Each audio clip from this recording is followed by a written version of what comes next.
भारतीय हैं और भारतीयवाद को लेके चलते हैं। का ये बयान हमारे लिए अस्वीकार योग्य है। यदि भूपेश बघेल छत्तीसगढ़ अस्मिता की बात कर रहे हैं, इसको आगे ले जाना चाह रहे हैं, तो बुराई क्या है इसमें? नितिन जी का पूरा बयान राजनीति से प्रेरित है। छत्तीसगढ़ भारत के अंदर है और छत्तीसगढ़ी भी एक भारतीयता ही है। आप उसको भारतीयता से छत्तीसगढ़वाद को कैसे अलग कर सकते हो? हमारी स्थानीय जो संस्कृति है, हमारा जो अस्तित्व है, वो छत्तीसगढ़ियावाद से जुड़ा हुआ है।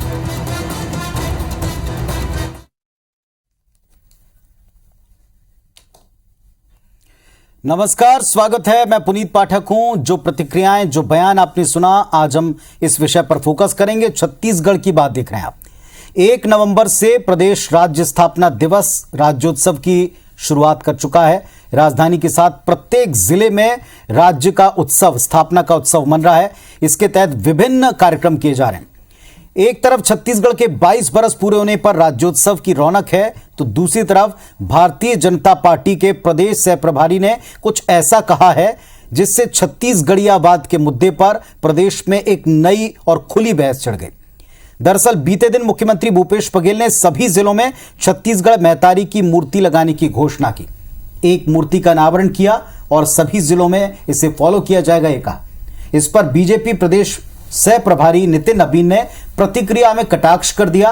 कहा कि छत्तीसगढ़ महतारी की मूर्ति लगाने से क्या होगा।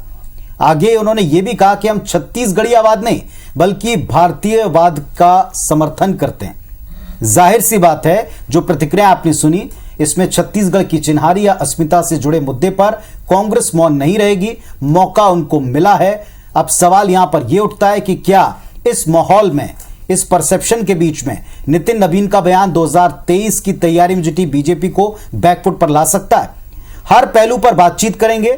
दोनों पक्षों से हमारे साथ कद्दावर नेता भी जुड़ेंगे और साथ में एनालिसिस करने के लिए हमारे साथ में वरिष्ठ पत्रकार भी जुड़ेंगे। लेकिन इसके पहले आपको कुछ बयान और प्रतिक्रियाएं सुनवाते हैं। छत्तीसगढ़ियावाद देखने को मिल रहा है। ये आपके शब्दों में है। हम तो भारतीय हैं और भारतीयवाद को लेके चलते हैं। छत्तीसगढ़िया निश्चित रूप से छत्तीसगढ़ की कल्पना को साकार किया तो अटल बिहारी वाजपेयी जी ने किया। ये तो केवल उसकी राजनीति रोटी सेक रहे हैं। और मूर्ति किसका लगाएंगे? मूर्ति लगाने से क्या महिलाओं का सम्मान बच जाएगा? क्या महिलाओं के साथ जो शराबबंदी के कारण जो परेशानी पैदा हो रही है, लगातार महिलाओं का पीड़न होना, उससे बच जाएगा क्या? नितिन जी का पूरा बयान राजनीति से प्रेरित है। राजनीति के अलावा इसमें कुछ और बात नहीं है।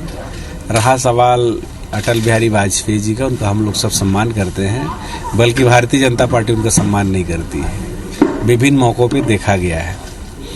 और शराबबंदी के दिशा में हम लोग बढ़ रहे हैं। और गुजरात में किस प्रकार से शराबबंदी है और धड़ल्ले से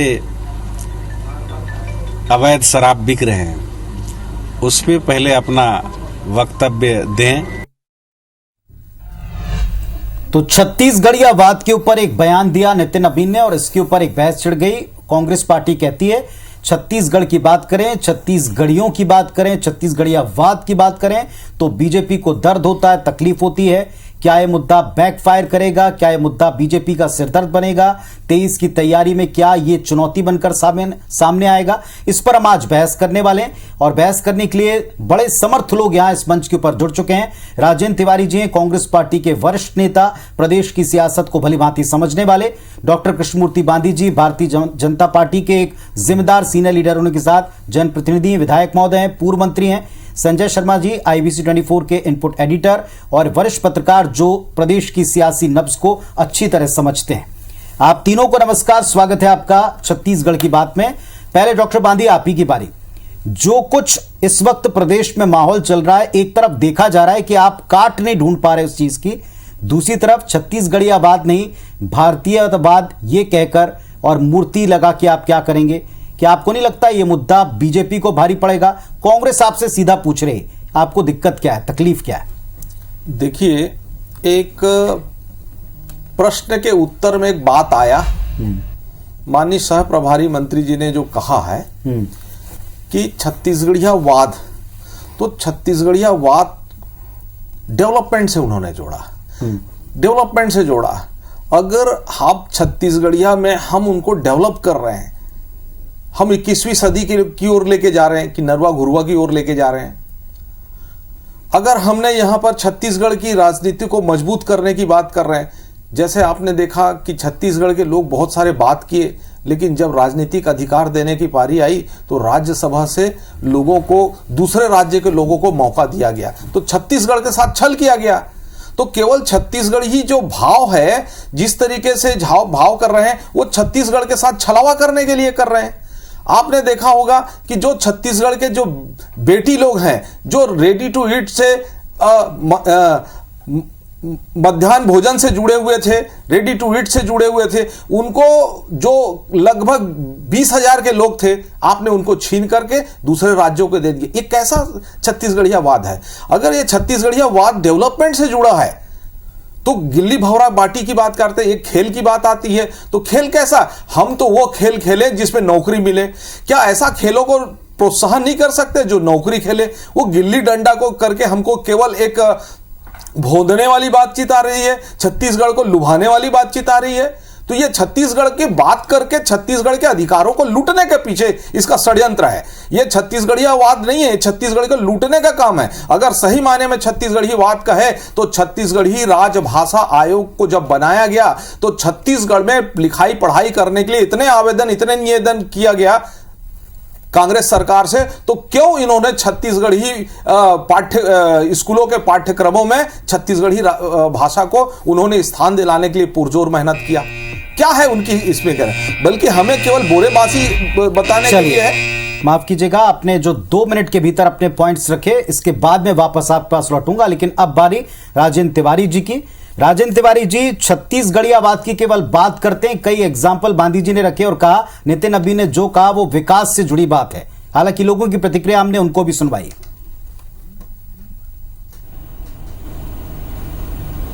देखिए पुनीत जी, पहली बात तो यह है कि वाद शब्द की अगर मैं परिभाषा करूं तो बहुत वो इस शब्द पर कई बार मुझको आपत्ति होती है, ये वाद शब्द पर। मगर ठीक है, अब आज इनके नेता ने वाद शब्द का इस्तेमाल किया है। दरअसल हमारे लिए छत्तीसगढ़ के प्रति समर्पण, छत्तीसगढ़ की हमारी विलुप्त होती संस्कृति को पुनर्जीवित करने का काम जो भूपेश बघेल जी ने किया, जिसको भारतीय जनता पार्टी ने हाशिए में डाल करके रखा था। यहाँ के नौजवान लोगों को रोजगार के लिए तरसना पड़ता था और इनके शासनकाल में जबरदस्त आउटसोर्सिंग जो हुई थी, यहाँ के लोगों का जिस तरह से पलायन हो रहा था। एक एक बात मैं बताता चलूंगा। मैं बेरोजगारी की बात करता हूं, चलो अभी गांधी जी ने बेरोजगारी की बात कही। पूरे हिंदुस्तान में बेरोजगारी का प्रतिशत 1% से कम है गांधी जी, ये आप जान लीजिए। और उसके पीछे कारण क्या है? उसके पीछे कारण यह है कि रोजगार दिलाने के लिए सरकार के पास एक सीमित संख्या में ही रोजगार है, वहां तक तो ठीक है, मगर नए नए उपक्रम करके ग्रामीण क्षेत्र में उद्योग धंधों को बढ़ावा दे करके जिस तरह से रोजगार को बढ़ावा देने की प्रवृत्ति को आगे बढ़ाने का काम किया भूपेश बघेल जी ने, और उसमें सफलता मिली, जबरदस्त सफलता मिली। ये 1% से कम है।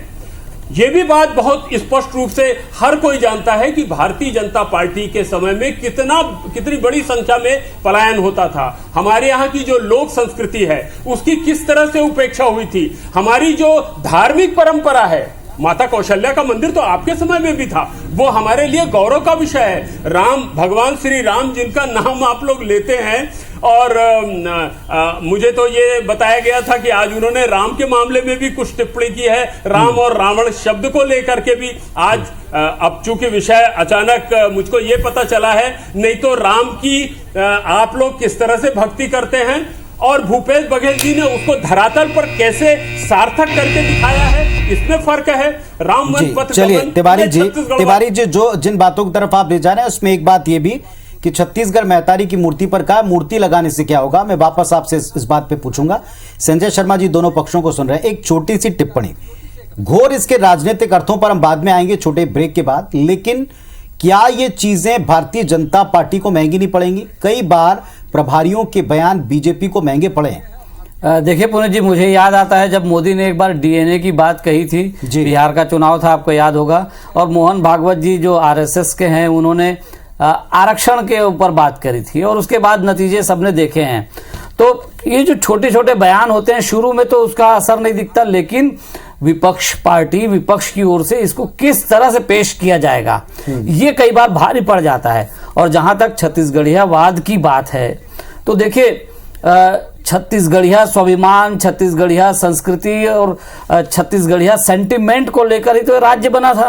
इस राज्य के पीछे बनने के पीछे जो जिस तरह की भावनाएं थी वो क्या थी। और मजे की बात है कि 15 साल गांधी जी की सरकार रही, गांधी जी ने भी लगातार इस मुद्दे को भुनाया, लेकिन वो छत्तीसगढ़िया जो अस्मिता है, छत्तीसगढ़िया संस्कृति है, छत्तीसगढ़िया स्वाभिमान है, उसको उस तरह से उन्होंने नहीं किया जिस तरह से आज भूपेश बघेल और उनकी सरकार कर रही है।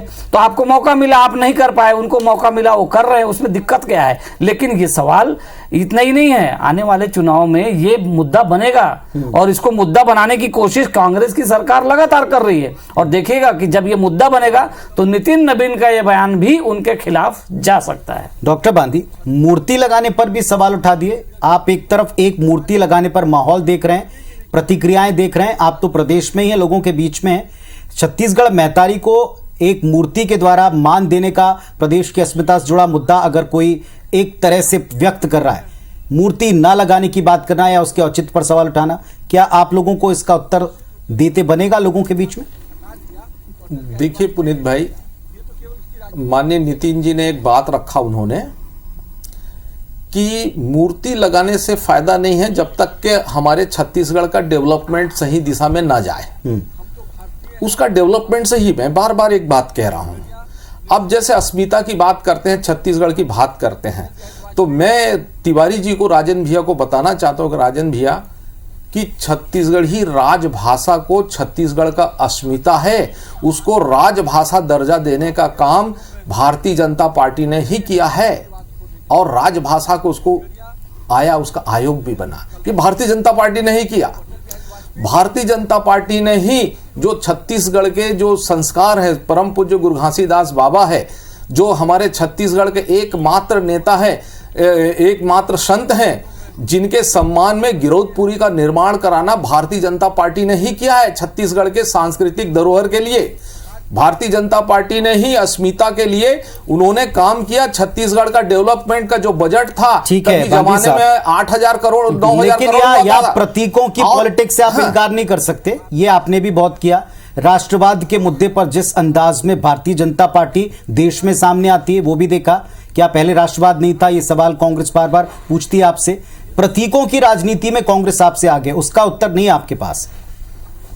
देखिए, मैंने कहा ना कि जो प्रतीक है, हमें छत्तीसगढ़ का स्वाभिमान की रक्षा भी हमें करनी है, उसकी अस्मिता की भी रक्षा करनी है। केवल ये बात जबान तक के नहीं रहनी चाहिए, तिवारी जी अब इसका उत्तर दें। कहने तक के नहीं रहने चाहिए, कर्मों में दिखना चाहिए। ये छत्तीसगढ़ में देखते हैं वो कैसा इनका संस्कार है कि जब 2,000 लोगों को रोजगार गारंटी में काम नहीं लगा, किसको नहीं, गरीब लोगों को नहीं मिला। कैसे छत्तीसगढ़िया के लोग हैं जिसके गरीब लोगों के घर लूट गए, जिन लोगों को लाखों घर गरीब लोगों को मिलने थे वो लूट गए। छत्तीसगढ़ी कैसा छत्तीसगढ़िया का बात करना, छत्तीसगढ़ के अधिकारों को ना देना, विकास की बात करते हैं। छत्तीसगढ़ में स्वास्थ्य इनको बोलिए ना थोड़ा कि मुझको बोलने के लिए कहा है पुनीत जी आपने। उनको अरे भाई रुक जाओ डॉक्टर साहब, मेरे को बोल लेने दीजिए। मैं आप बोल रहे थे, मैं शांति से सुन रहा था, अब मुझको सुन लीजिए थोड़ा सा। छत्तीसगढ़ की तरक्की की अगर बात करते हैं तो छत्तीसगढ़ तो नैसर्गिक संपदा से ओतप्रोत है। यहाँ के लोग छत्तीसगढ़िया सबले बढ़िया इसलिए कहते हैं क्योंकि यहाँ के किसान, यहाँ के मजदूर, यहाँ के आदिवासी, ये सब बहुत भले लोग हैं। इनकी तरक्की जो है वो छत्तीसगढ़ की तरक्की है और इसलिए किसानों को 1,10,000 टन आज धान खरीदी हो रही है। आपके समय में तो इसका आधा भी नहीं था। दूसरी बात यह है कि आप इतना देखिए ना, छत्तीसगढ़ की अस्मिता की बात करते हैं। यहाँ आदिवासी तो कितनी बड़ी संख्या में रहते, 30% आदिवासी हैं। आदिवासी दिवस के दिन आप आदिवासी अध्यक्ष को हटाते हैं। हम आदिवासियों को महिमा मंडित करने का काम करते हैं। वो छत्तीसगढ़ी माता की प्रतिमा को पूजने से आपको आपत्ति होती है। अरे ये श्रद्धा की अभिव्यक्ति है, आप नहीं समझते क्या कि इसके प्रति सच्चे एक भक्त की तरह, सच्चे छत्तीसगढ़िया की तरह भूपेश बघेल जी ने उस आयाम को सोपान तक पहुंचाया। कोई और objection इसीलिए नहीं है। पूरे हिंदुस्तान में नंबर 1 मुख्यमंत्री कहलाए हैं स्वाभिमान की बात है। अभी जो और शोध हुआ है, अभी जो सी वोटर में आंकड़े कांग्रेस के कार्यकाल में नहीं हो रहा है कि उसमें छत्तीसगढ़ पहले महतारी नंबर का की जय। स्थान मिला ये है छत्तीसगढ़ भूपेश बघेल महतारी जी की को। जब से अटल बिहारी वाजपेयी ने छत्तीसगढ़ बनाया है तब से छत्तीसगढ़ महतारी की जय, ये सम्मान पहले से भारतीय जनता पार्टी के आपके कार्यकाल से प्रारंभ नहीं हुआ है। राजेंद्र भाई इस बात को ध्यान में रखना। बनने का श्रेय दूसरा है अटल बिहारी जी वाजपेयी को है, तो उसके पहले सरगुजा में देख लीजिए बघेल अडानी के साथ मिलकर चंदूलाल जी चंद्राकर जिनके सानिध्य में मुझको बैठने का मौका मिला, इन्होंने इस बात को दिया, साथ में नहीं खड़े हैं। और आप तो विद्याचरण जी सब लोग के जानते हैं कि नेतृत्व आप हम जो लोग राजनीतिक 9,000 लोगों ने गिरफ्तारी दिया था छत्तीसगढ़ राज्य बनाने को लेकर के दिल्ली जाकर के। आपका तो आता पता नहीं था उस समय छत्तीसगढ़ राज्य बनाने की, तो आप लोगों ने परिकल्पना तो नहीं किया था। अटल जी ने, तिवारी जी, इसमें कोई शक नहीं है कि अटल बिहारी वाजपेयी जिन्होंने प्रधानमंत्री वर्तमान प्रधानमंत्री को राज्य भरने की शिक्षा दी है, उनके कार्यकाल में छत्तीसगढ़ बना कोई कसर नहीं किया। समर्थन दिया। थोड़ा आज के धरातल पर आ जाते, थोड़ा सा आज के धरातल पर आ जाते हैं। एक सवाल मैं पूछ रहा हूँ बांधी जी आपसे, मैंने बड़ा की बात करेंगे। ठीक है, मैंने एक सीधा सवाल डॉक्टर बांधी आपसे पूछा। प्रतीकों की पॉलिटिक्स आजकल हर पार्टी करती है, जो आप करते हैं उससे ज्यादा आजकल उसे स्टैब्लिश करने का एक दौर चल पड़ा है, और इसमें भारतीय जनता पार्टी सब पार्टियों से आगे महारत रखती है। क्या यहां पर जो कुछ सरकार कर रही है, कांग्रेस कर रही है, इसका तोड़ आप नहीं खोज पा रहे हैं, बल्कि नेता ऐसा कुछ कह जाते हैं जो आपको बैकफायर करता है? देखिए, छत्तीसगढ़ महतारी की प्रतीक लगाना का कोई विरोध भारतीय जनता पार्टी का, पर बातों से ऐसा बात यह है हुआ और इस बात को लगता बात है, यह है पकड़ा है कि इस बात को कांग्रेस ने? जिसको आपने कर रहे हैं तो छत्तीसगढ़ियों के संस्कार के साथ, छत्तीसगढ़ियों के अस्मिता के साथ, छत्तीसगढ़ के लोगों के साथ, छत्तीसगढ़ के गरीब के साथ, गांव गरीब के साथ खड़ा होना चाहिए। आपको वहां कोई भूमिका नहीं दिखती? एक फाइनल कमेंट में लेता हूं संजय जी, आपने दोनों भूमिका नहीं दिखती। क्या प्रतीकों की पॉलिटिक्स यहां इस अंदाज में हमेशा एक कदम आगे कांग्रेस पार्टी नहीं चल रही, और ऊपर से ऐसे बयान एक और मौका नहीं दे रहे? देखिए जी, आप ये देखिए कि जब कांग्रेस की सरकार छत्तीसगढ़ के अंदर आई तो बहुत सारे काम, देखिए इन्होंने कुछ नहीं किया ऐसा नहीं कह सकते जी। डॉक्टर रमन सिंह की सरकार थी, बीजेपी की सरकार थी, काफी काम हुए थे, लेकिन कुछ ऐसी चीजें थी, कुछ ऐसी बातें थी जिनको उन्होंने उपेक्षित किया था। उनकी उपेक्षा की वजह से उन चीजों की ओर ध्यान नहीं दिया गया था। अभी बांधी जी गिना रहे थे कि राजभाषा आयोग इन्होंने बनाया। मैं आपको बता दूं कि राजभाषा आयोग बना, लेकिन वो कागजी रह गया, वो एक कमरे में सिमट के रह गया। मैं तो खुद पूरी रिपोर्टिंग करता रहा इसकी, मैं देखता रहा मंत्रालय में इन्होंने 1 दिन का 2 दिन का सेशन लिया कि कर्मचारियों को छत्तीसगढ़ी सिखाएंगे। क्या होगा भला इससे? आपने छत्तीसगढ़ी में किताब बांट दी, कुछ व्याकरण बांट दिए, कुछ छत्तीसगढ़ी शब्दों के अर्थ बांट दिए, और कहते हैं कि हम छत्तीसगढ़ी सिखा रहे हैं। किसको सिखाया आपने छत्तीसगढ़ी? एक भी बता दीजिए आप। मंत्रालय में इतने कर्मचारी हैं जो बाहर से आए थे, छत्तीसगढ़ के कर्मचारी तो ठीक है कि वो छत्तीसगढ़ी समझते हैं, ठीक है, लेकिन वो नहीं किया। भूपेश बघेल पहले दिन से जानते थे कि रमन सिंह की सरकार कहां चूक गई, इसीलिए आप देखिए कि वो हरेली का त्योहार मनाते हैं, हरेली की छुट्टी देते हैं, बड़ी बात बेड़ी चढ़ते हैं, बड़ी बात ये सब ये प्रतीक ही तो है। बिल्कुल, और यही हम बार बार बात पूछ भी रहे हैं कि क्या इन प्रतीकों की पॉलिटिक्स करते समय, जो आप भी देश में अन्य प्रांतों में और देश की राजनीति में करते हैं, क्या आप यहां चूक रहे हैं? क्या इस तरह के बयान आपको दिक्कत देंगे? इस पर आपने सभी पक्षों को सुना। ये ब्रेकलेस डिबेट हमने की सीधे, ताकि आप तक सीधी बात पहुंच सके। आप सबका धन्यवाद। जनता पर छोड़ते हैं कि इसके अर्थ वो किस अंदाज में लेंगे। धन्यवाद, नमस्कार।